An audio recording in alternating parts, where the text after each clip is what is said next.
I know there's 3 or 4 of you in here that work at Kansas City Rescue Mission as volunteers. About 2 weeks ago, I get a van and I pick up food out in Cisco Food in Olathe, bring it back to our mission. In the afternoon, I deliver it to the rest of the other missions. And we take guys with us. So I go in on Mondays. Got on Monday, well, the fellow Ray, who sits at our table, who usually works with me in the afternoon, he had a scheduled vacation time. He was gone somewhere. I knew he was going to be gone. The other fellow who would normally drive the van, we take 2 vans, he was sick, and he couldn't make it.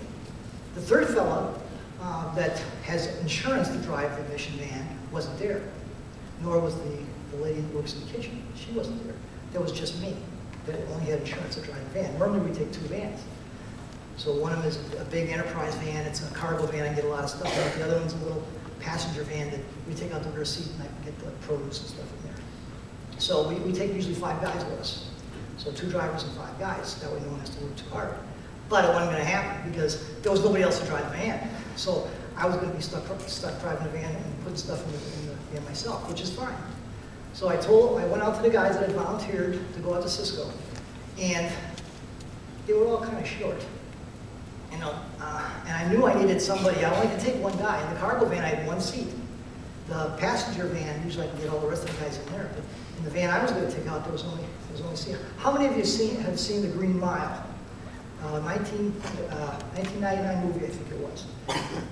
Do you remember in The Green Mile, there's a picture of an African-American man who's huge. I mean, he is really a big man. I don't remember his name. I'd asked him, he told me. But he was an actor in that movie. This guy, he's bald-headed, and you know, arms on him like that. I think he's 6'5", and just, well, that's the guy I needed.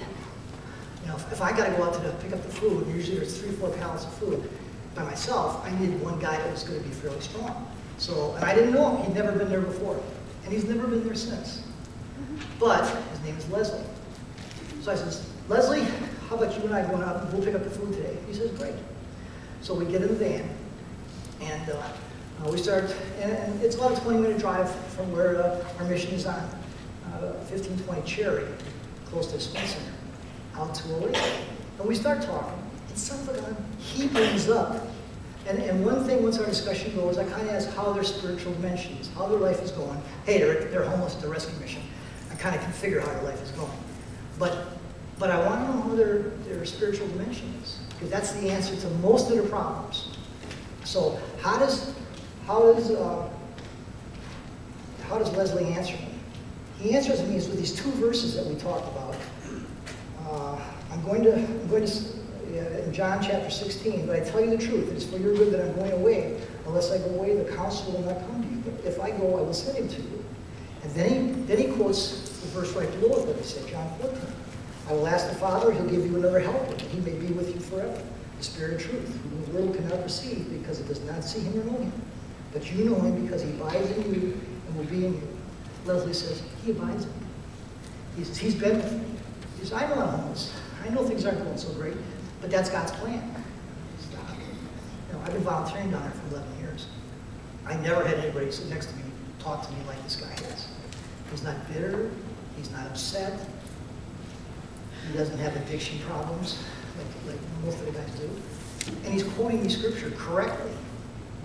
And we ended up talking. He said, you know, I don't know why, but I knew I was supposed to come to the mission today. He says, I normally don't come to the mission. I knew I hadn't seen him. And we ended up talking. And through our conversation, a guard at Cisco, who's very quiet, very unhappy man, I can just sense it every day we go through the thing.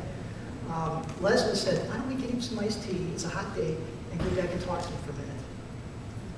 That's what I should have said. But no, Leslie said. So we did, we stopped at a Quick Trip and got some iced tea, and I drove back, and son of a gun, Leslie sat in the car, I brought the guard this iced tea, and sure enough, he had been done. He sits in a little booth all by himself. He's a very unhappy person. But Leslie was the one that said, why don't we get him an iced tea and go see this guy?